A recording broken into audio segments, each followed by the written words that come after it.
నమస్కారం అండి. Welcome to Yog Stock. అందరూ బాగున్నారు కదా? మనకు అప్పుడప్పుడు అనిపిస్తూ ఉంటుంది, అబ్బా ఒక్కసారి కాలం వెనక్కి మనం ఏది 'ఆదిత్య 369' సినిమాలో లాగా ఏమన్నా చేంజెస్ చేయాలి అంటే ఇది ఇలా చేసుంటే బాగుండేది కాదు, అది అలా చేసుంటే బాగుండేది కాదు. అంటే ఏదైనా ఒకసారి ఫైనాన్షియల్ లాస్లు ఏమన్నా వచ్చినా అరే అట్లా చేయకుండా ఉంటే పోయేది అని, లేకపోతే ఇంకేమన్నా పర్సనల్ ఇష్యూస్ ఏమన్నా జరిగినా అబ్బా వాడితో అట్లా మాట్లాడుకుంటూ ఉంటే బాగుండేది. అంటే వెనక్కి మనము ఒకవేళ కరెక్ట్ చేసుకోగలిగితే బాగుండు అని అనుకుంటూ ఉంటాం కదా. ఒకసారి సేమ్ రివర్స్ ఫ్యూచర్ ఆలోచించండి మీరు. అంటే ఇప్పుడు ఫ్యూచర్లోకి వెళ్ళి, అంటే ఇప్పుడు మనము ఈ 2026లో ఉన్నాం కదా. 2026లో ఒక న్యూస్ పేపర్ ఆర్టికల్ 2024లో ఎవరన్నా చదివారనుకోండి, అంటే ఇప్పుడు ఏం జరుగుతుంది అనేది చదివారనుకోండి, ఏవో కొన్ని 2-3 సినిమాలు కూడా ఉన్నాయి కదా, ఆ టైప్లో ఫ్యూచర్లో అసలు ఈ 2026 నుంచి ఏం జరిగింది అనేది ఒక ఆర్టికల్ రాస్తే ఎలా ఉంటుంది? ఒకసారి ఊహించుకోవడానికే విచిత్రంగా ఉంటుంది కదా. అంటే మనకి రేపు ఏం జరుగుతుందో తెలియదు, ఆ జరిగింది 2 సంవత్సరాల తర్వాత చెప్తే ఎలా ఉంటుంది అనేది. సిట్రిని రీసెర్చ్ అనేటువంటి ఆర్టికల్ యాక్చువల్గా ద 2028 గ్లోబల్ ఇంటెలిజెన్స్ క్రైసిస్ అనే పేరు మీద వీళ్ళు రీసెర్చ్ చేసినటువంటి ఆర్టికల్ ఒకటి రాశారనమాట. అంటే ఇది ప్రిడిక్షన్ కాదు, కానీ వాళ్ళు ఊహించుకున్నటువంటి, అంటే ఇప్పుడు ప్రస్తుతం ఏఐలో జరుగుతున్నటువంటి ఏమైతే పరిణామాలు ఉన్నాయో 2 రోజుల నుంచి, ఈ మళ్ళీ కొత్తగా క్లాడ్ ఒకటి వాళ్ళు ఏదో రిలీజ్ చేశారట, దాంతో ఐబిఎం షేర్స్ పడిపోయినాయి అంటే అదే డీప్గా కోడ్ చదివి అదే ఇష్యూస్ ఫైండ్ అవుట్ చేసి అదే ఫిక్స్ చేసి అన్నీ అదే చేస్తుందంట. అది ఇప్పుడు రిలీజ్ అయిందని చెప్పేసి కోబాల్కి, అంటే నేను సపరేట్ వీడియో చేస్తలే కానీ కోబాల్ అంటే ఏంటంటే ఒకప్పుడు అసలు ఎప్పటి నుంచో కొన్ని సంవత్సరాల నుంచి ఉన్నటువంటి కోబాల్ మీద నడిచేటువంటి ప్రాజెక్టులు ఇంకా కొన్ని ఉన్నాయి. అప్పుడువి లెగసీ బ్యాంకింగ్ సిస్టమ్స్ అలా నడుస్తూనే ఉన్నాయి. ఇప్పుడు అవన్నీ ఇన్ని సంవత్సరాల నుంచి చేసిన పని ఇది 2 రోజుల్లో చేయగలటువంటి కొత్త సాఫ్ట్వేర్లు వచ్చేసినాయి అట. సో దాంతో ఐబిఎం షేర్స్ అని డౌన్ అయిపోయి 2 రోజుల నుంచి.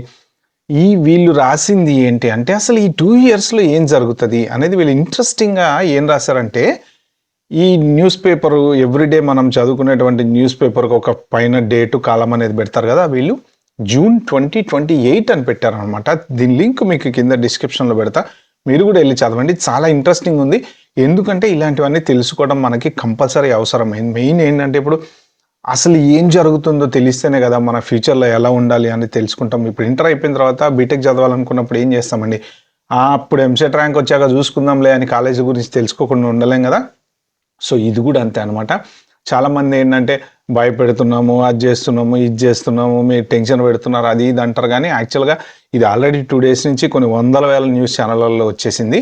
సో ఇప్పుడు ఒక్కసారి మనం దీంట్లో వీళ్ళు ఏం రాశారో అవన్నీ చూద్దాం. సో చూసే ముందు ఒకసారి నా ఛానల్కి ఏమైనా ఫస్ట్ టైం వచ్చినట్టే సబ్స్క్రైబ్ చేసుకోండి. అలాగే ఇది ఒక ఇంపార్టెంట్ వీడియో అండి, నా చిన్న రిక్వెస్ట్, ప్లీజ్ ఒక లైక్ ఇవ్వండి. ఎందుకంటే యంగ్ జనరేషన్కి, తర్వాత కొత్తగా జాబ్లు ఎవరెవరైతే ఎత్తుకోవాలనుకుంటున్నారో, ఆల్రెడీ ఎక్స్పీరియన్స్డ్ వాళ్ళు ఉన్నారో వాళ్ళందరికీ ఉపయోగపడేటువంటి టాపిక్ అనమాట. ఓకే, ఇంకా మనం టాపిక్లోకి వెళ్ళిపోతే ఒకసారి వీళ్ళు చూడండి ప్రిఫేస్.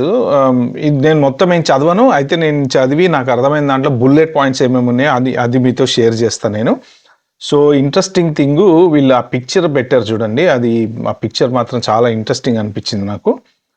ఓకే, దానికి వాళ్ళు ఇచ్చింది ఏంటి తెలుసా, ద 2028 గ్లోబల్ ఇంటెలిజెన్స్ క్రైసిస్. తర్వాత ఇక్కడ డేట్ చూడండి మీరు, June 30th, 2028. Okay, the consequences of abundant intelligence. అంటే 2028 డేట్, అంటే June 30th, 2028 రోజున మనం ఈ న్యూస్ పేపర్ చదువుతున్నాం అన్నట్టు ప్రస్తుతానికి, అంటే వాళ్ళ ఊహ ప్రకారం అన్నమాట. ఓకే, చూడండి ఆ రోజున రాసినటువంటి న్యూస్ ప్రకారం ఏంటంటే, the unemployment rate printed 10.2% this morning, అంటే 2028 జూన్లో. ఓకే, 0.3 అప్ సైడ్ సర్ప్రైజ్, అంటే కొంచెం పెరిగిన సర్ప్రైజ్. యాక్చువల్గా ఆర్టికల్ అయితే ఇది. సో మీరు వెళ్ళి చదువుకోండి. అసలు వీళ్ళు ఇందులో మొత్తానికి ఏం ప్రస్తావించారు, ఎందుకు ఇది ఇంత వైరల్ అయింది సడన్గా, ఇన్ని షాకింగ్ న్యూస్లు, సోషల్ మీడియా మొత్తం దీని గురించే చర్చ. ఇప్పుడు వీళ్ళు ఏమనంత ఫేమసా, ఆక్స్ఫర్డో స్టాంఫర్డో అంత పెద్ద ఫేమసా అంటే కానీ కాదు. కాకపోతే ఏంటంటే వీళ్ళు రాసినటువంటి ఈ ఊహాగానాలు ఏమైతే ఉన్నాయో అది జరగచ్చు, జరగకపోవచ్చు, అది కూడా వాళ్ళు చెప్పి మరి రాశారు. కానీ కొన్ని పాయింట్లు వీళ్ళు ఏం రాశారంటే, బై 2028కి మొత్తం కోడింగ్ అనేది ఇంకా మొత్తం కంప్లీట్ ఆటోమేట్ అయిపోతుంది అనమాట.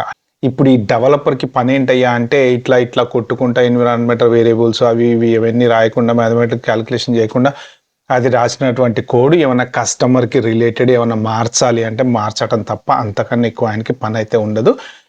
బట్ హ్యూమన్ బ్రెయిన్ని 100% రీప్లేస్ చేస్తుందా అంటే ఏఐ చెయ్యదు. స్టిల్ హ్యూమన్ బ్రెయిన్ అనేది కావాలి, ఏదో ఒక చోట ఎక్కడో అక్కడ కావాలి. కానీ ఇప్పుడు ఒక కంపెనీ వెబ్సైట్ తయారు చేయాలంటే ఒక 100 మంది పనిచేసే చోట కేవలం 3 ఆ పని చేయించుకోవచ్చు అనమాట. టెస్టింగ్ కూడా చేసే పని లేదు, no need to do any testing.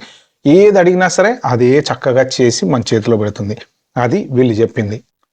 Next out sourcing IT jobs. మన ఇండియన్ ఐటీ కంపెనీస్ అన్ని దాదాపుగా out sourcing. Indian, Vietnam, Philippines ఇలా కొన్ని కంట్రీలలో ఎందుకున్న ఈ జాబులు అంటే జనరల్గా ఇప్పుడు అమెరికాలో ఒక పర్సన్కి ఇచ్చేటువంటి శాలరీ కానీ, లేకపోతే యూకేలో ఒక పర్సన్కి ఇచ్చేటువంటి శాలరీ కానీ, అట్ ద సేమ్ టైం ఇండియాలో ఒక పర్సన్కి ఇచ్చేటువంటి శాలరీ కానీ కొంత వేరియేషన్ అనేది ఉంటుంది అనమాట. అంటే ఇప్పుడు ఇండియాలో శాలరీస్ బాగా పెరిగినాయి అనుకోండి, కానీ ఒకప్పుడుతో కంపేర్ చేస్తే ఇక్కడ ఒక పర్సన్కి హైర్ చేయాలంటే అబ్రాడ్లో అక్కడ ఒక 4-5 హైర్ చేయొచ్చు అనేటట్టు ఉండేది.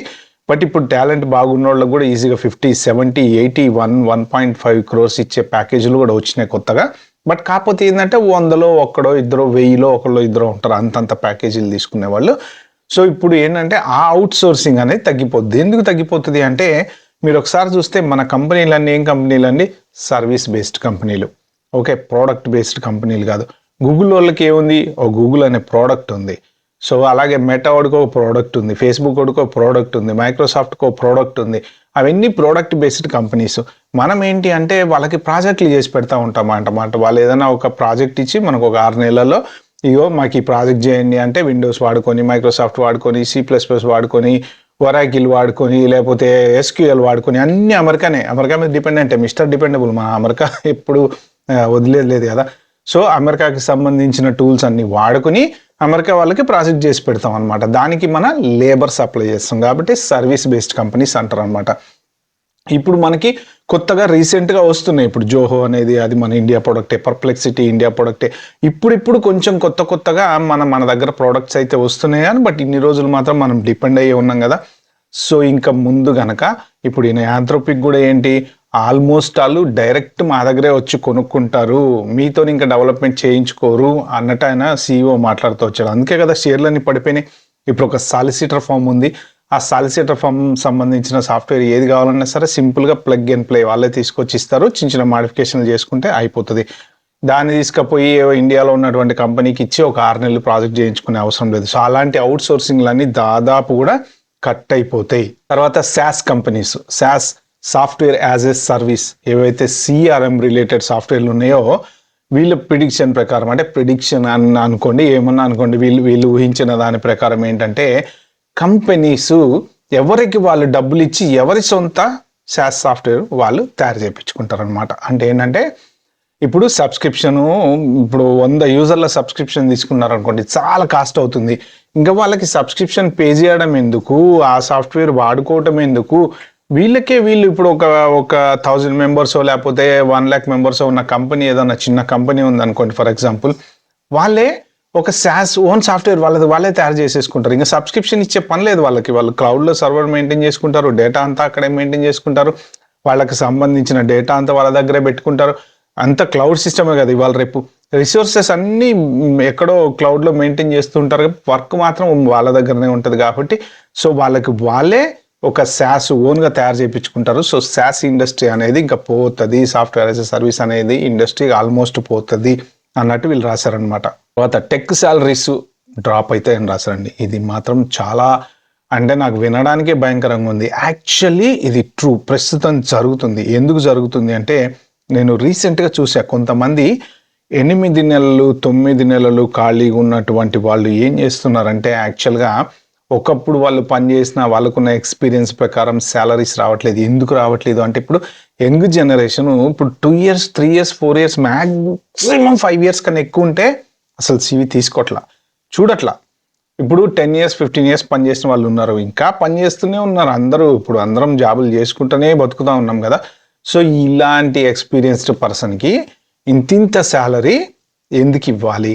ఓకే, ఇప్పుడు రీజనబుల్గా 3 years 4 years ఉన్నోడికి తక్కువ శాలరీ ఇచ్చి పెట్టుకుంటే వాడి యంగ్ జనరేషన్ కదా, వాడికి ఫ్యూచర్ ఉంది. మనం ఏంటి ఆల్రెడీ ఒక 20 ఏళ్ళు ఉద్యోగం చేసి వచ్చినటువంటి బ్యాచ్ అనమాట. చాలామంది అలాంటి వాళ్ళు ఉన్నారు. సో అంత శాలరీ ఇవ్వలేరు. కానీ ఏంటి, ఇప్పుడు ఆస్తులు అంతస్తులు లేవు, తినడానికి ఉండడానికి రోజు గడవాలి, ఇల్లు గడవాలి, అద్దె గిద్దె ఇవన్నీ ఎలా తీసుకోవాలంటే ఏం చేయాలి, తక్కువ శాలరీకి పని చేయాలి. అలాగా తక్కువ శాలరీకి జాయిన్ అయిన వాళ్ళని చాలా మందిని చూశాను నేను. ఎందుకంటే భయం వేసింది వాళ్ళకి. 8 నెలలు ఖాళీ ఉన్నారు, 1 year ఖాళీ ఉన్నారు. ఈ సిచ్యువేషన్లో మనకి కాల్స్ తగ్గిపోయినాయి, ఫేక్ జాబ్స్ పడుతున్నాయి, ఎందుకు వచ్చిన గొడవ నాయన, అట్లీస్ట్ మనం ఏదో ఒక జాబ్ ప్రస్తుతానికి నడుస్తుంది అని చెప్పి జాయిన్ అయిన వాళ్ళు రియలిస్టిక్గా ఉన్నారండి. అంటే మనం పర్టికులర్గా పేర్లు అంటూ చెప్పలేం, కానీ జనరల్ డిస్కషన్స్, నాకు ఫ్రెండ్ సర్కిల్ ఉంటుంది, మేము డిస్కషన్స్ చేసుకుంటూ ఉంటాం కదా, దాంట్లో నాకు అర్థమైంది అదనమాట. అంటే ఈ ఎక్స్పీరియన్స్డ్ వాళ్ళకు కూడా శాలరీలు తగ్గిపోతాయి. శాలరీ అప్పటికి డిమాండ్ అనేది ఉండదు. ఇప్పుడు డిమాండ్ ఉంది. ఎందుకు డిమాండ్ ఉంది, నాకు ఈ స్కిల్ ఉంది, నేను ఏ డెవలప్ చేయాలంటే, లేకపోతే ఒక డెవలప్స్ ఇంజనీరో, లేకపోతే ఒక సైబర్ సెక్యూరిటీ ప్రొఫెషనల్, ఇట్లాంటి వాళ్ళందరికీ ఇప్పుడు డిమాండ్ ఉంది, శాలరీ పే చేస్తారు. రేపు పొద్దున ఈవెన్ సైబర్ సెక్యూరిటీ కూడా ఆర్టిఫిషియల్ ఇంటెలిజెన్సే చేస్తుందంట. అసలు ఇంకా సైబర్ సెక్యూరిటీకి కూడా ఎవరు అవసరం లేదని చెప్పి ఇవాళ కొత్తగా నేను ఒక పర్టికులర్ వీడియో చూస్తే నేను స్టన్ అయిపోయాను. నేను అంటే ఆ గూగుల్ వాళ్ళకి సంబంధించింది ఏమేమి చేస్తుంది ఏంటి ఇవన్నీ చూస్తుంటే నాకు అసలు మైండ్ బ్లోయింగ్ అనమాట. అంటే ఎక్కడ దాకా వెళ్ళిపోయింది artificial intelligence. Cyber security person కూడా ఇంకా అవసరం లేకపోతే ఇంకా వాళ్ళందరూ ఎక్కడ పోయి ఏం ఉద్యోగాలు చేసుకోవాలి. తర్వాత millions off white collar jobs అయితే పోతాయి, అదైతే డౌట్ ఏం లేదు. ఏఐ ఫుల్ టేక్ ఓవర్ చేసుకుంటుంది. అయితే ఇక్కడ ఏంటంటే వీళ్ళు దాంతోపాటు రాసినటువంటి కొన్ని ఇంపార్టెంట్ పాయింట్స్ ఏంటంటే, డిమాండ్కి తగ్గ సప్లై ఉంటుందా. ఫస్ట్ ఆఫ్ ఆల్ ఇప్పుడు ఇంతమంది అవుట్ ఆఫ్ జాబ్ అయిపోతారు. అవుట్ ఆఫ్ జాబ్ అయిపోతే ఏంటి పరిస్థితి, నెక్స్ట్ ఫర్దర్గా ఏం చేస్తారు, వాళ్ళకి జాబ్ దొరుకుతుందా దొరకదా, ఇప్పుడు ఆ పర్టికులర్ కంపెనీకి పర్టికులర్ సాఫ్ట్వేర్కి అంత డబ్బులు పెడతారా పెట్టరా, అలాగా కంపెనీస్ డౌన్ అయిపోతాయి, బిజినెస్ డౌన్ అయిపోతుంది. ఇప్పుడు ప్రస్తుతానికి ఏంటంటే ఏఐ మీద ఇన్వెస్ట్మెంట్ చేస్తున్నారు. ఏఐ వాళ్ళు అడిగిన సాఫ్ట్వేర్లు అన్నీ వస్తాయి కాబట్టి వాళ్ళ ప్రొడక్టివిటీ పెరుగుతుంది. ఓకే, ఈ షేర్లు పెరుగుతాయి, అన్నీ పెరుగుతాయి. ఏవి, కంపెనీస్వి. ఈ సర్వీస్ బేస్డ్ కంపెనీస్ కాదు నేను చెప్పేది, మామూలుగా ఇన్వెస్టింగ్ కంపెనీస్ ఏమైతే ఉన్నాయో వాళ్ళవి పెరుగుతాయి ప్రస్తుతానికి, ఎందుకంటే ఇన్వెస్ట్మెంట్ చేస్తున్నారు కాబట్టి. ఒక స్టేజ్కి వచ్చిన తర్వాత, ఇప్పుడు మీకు సింపుల్ ఈజీ ఎగ్జాంపుల్ చెప్పాలంటే అండి, ఒక డెవలపింగ్ కాలనీ ఉందనుకోండి, ఒక gated community area, for example ఒక కోకాపేట అనే ఏరియాలో హైదరాబాద్లో కొత్తగా కొంతమంది వెళ్ళి ఇల్లు తీసుకొని స్లోగా ఎందుకు రేట్ తక్కువ ఉంది అని చెప్పి ఏం చేస్తారు, అక్కడికి వెళ్ళి స్థలం తక్కువలో వస్తే కొనుక్కొని ఇల్లు కట్టుకుంటా అంటారు. అలాగా స్లోగా కాలనీ ఏమవుతుంది, డెవలప్ అయిపోతూ ఉంటుంది. ఒక 10 ఇళ్ళు 15 ఇళ్ళు పడ్డాక ఎవడో ఒక ఆయన వచ్చి ఒక చిన్న కిరాణా షాప్ పెడతాడు అనమాట. ఫుల్ నడుస్తుంది బిజినెస్. ఎందుకంటే వాళ్ళు అక్కడి నుంచి ఏదైనా కొనుక్కోవాలి, చిన్న వస్తువులు అంటే ఒక 3-4 కిలోమీటర్లు వెళ్ళే బదులు ఆయన దగ్గరే ₹1 ఎక్కువ ఇచ్చినా కొనుక్కుంటారు. కాల్గేట్ పేస్ట్ ఉంది, ₹10 బయటకు పోతే దొరుకుతుంది. మళ్ళీ పెట్రోల్ కొట్టించుకుని అంత దూరం పోయి తెచ్చుకున్నా ఒకటే, వీడి దగ్గర ₹12 కొనుక్కున్నా ఒకటే, ₹1-2 ఎక్కువ ఉంటుంది. పాపం వాడు తినాలి, బతకాలి కదా. అలాగా ఇంకొక 10 ఇళ్ళు 100 ఇళ్ళు అయినాయి అనుకోండి, అప్పుడు ఏమవుతుంది, ఒక కిరాణా షాప్తో ఆగదు కదా, ఇంకా ఈ 100 ఇళ్ళల్లో ఎవడో కూడా బిజినెస్ పెట్టుకునేవాడు వస్తాడు కదా. అట్లా ఒక కిరాణా షాపు 10 కిరాణా షాపులు అయినాయి అనుకోండి, అప్పుడు ఏమవుతుంది, వీడి బిజినెస్ తగ్గిపోతుంది, ఎవరికి సరైన బిజినెస్ అనేది ఉండదు అనమాట. ఎందుకు అంటే షాపులు ఎక్కువైపోయినాయి, జనాలు పెరిగినా కానీ నెంబర్ ఆఫ్ బిజినెస్లు ఎక్కువైపోయేటప్పటికి ఏమవుతుందంటే వాడు ₹1.5 అమ్ముతున్నాడు అంటే మనం ఎంతకు అమ్మాలి, రూపాయికే అమ్మాలి, లేకపోతే మన దగ్గర కస్టమర్ రారని చెప్పి వీడు తగ్గించి అమ్ముతాడు. ఇలాంటివన్నీ జరుగుతాయి. సో ఈ ఫ్యూచర్ ఈ 2 సంవత్సరాలు మాత్రం చాలా హార్డ్గా ఉండబోతుంది ఫ్రెండ్స్. ఒక్క 2 రోజుల నుంచి అయితే చూస్తుంటే మైండ్ పోతుంది. ఒక్కొక్కరు ఏ సమ్మిట్లలో మాట్లాడటం కానీ ఎక్కడ చూసినా కానీ. కాకపోతే ఏంటంటే ప్రస్తుతానికి భయపడద్దు, మీరు ఎవరు భయపడాల్సిన పని అయితే ఏం లేదు. నేను ఎందుకు ఇది పర్టికులర్ ఆర్టికల్ షేర్ చేశానంటే, యాక్చువల్గా 2028లో ఉండి మనము ఈ 2 సంవత్సరాల్లో ఏం జరుగుతుందో అనేది వాళ్ళు రాశారు కాబట్టి కొంత ఇంపార్టెంట్ పాయింట్స్ అనేవి షేర్ చేసుకుంటే మీరు ఇప్పుడు ప్రిపేర్ అయ్యి ఉంటారు. అంటే ఫర్దర్ డౌన్ నెక్స్ట్ ఇప్పుడు జాబ్ పోతే, జాబ్ ఉన్న వాళ్ళందరూ సేఫ్ అండి, నో ప్రాబ్లం. కానీ పొర్రపాటున మీ జాబ్ పోయింది అంటే గుర్తుపెట్టుకోండి, మళ్ళీ జాబ్ రావడం చాలా చాలా చాలా కష్టం. ఎందుకు అంటే మీకు టాలెంట్ లేక కాదు, మీ దగ్గర మంచి స్కిల్ లేక కాదు, మంచి ఎక్స్పీరియన్స్ లేక కాదు, అన్నీ ఉన్నాయి. కానీ మార్కెట్లో 100 మంది ఉన్నారు మీలాంటి వాళ్ళు, జాబ్ లేక వెతుక్కునే వాళ్ళు. అలాంటప్పుడు మీ దగ్గరికి వచ్చి ఎందుకు ఇస్తారు జాబు?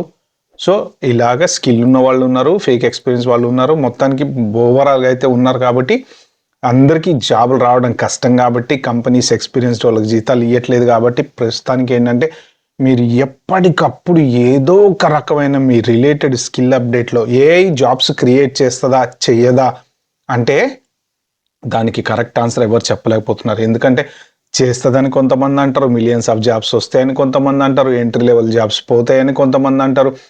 అసలు ఏది కరెక్ట్ ఏది కాదు అనేది just go with the flow. ఎప్పటికప్పుడు ఇలాంటి విషయాలు మాత్రం తెలుసుకుంటూ ఉండండి, కంపల్సరీ తెలుసుకుంటూ ఉండండి. లేదు అంటే మాత్రం వెనకబడిపోయే ఛాన్స్ ఉంది. You will be left behind అని చెప్పేసి గూగుల్ వాళ్ళు కూడా మొన్ననే చెప్పారు. So go with the flow. ఆ ఎలా తీసుకెళ్తే అలా వెళ్ళాల్సిందే, వేరే దారి తెలియదు. ఓకే ఫ్రెండ్స్, ఈ వీడియో మీకు నచ్చినట్టు ప్లీజ్ అండి like share subscribe my channel. Thank you, bye bye, have good day.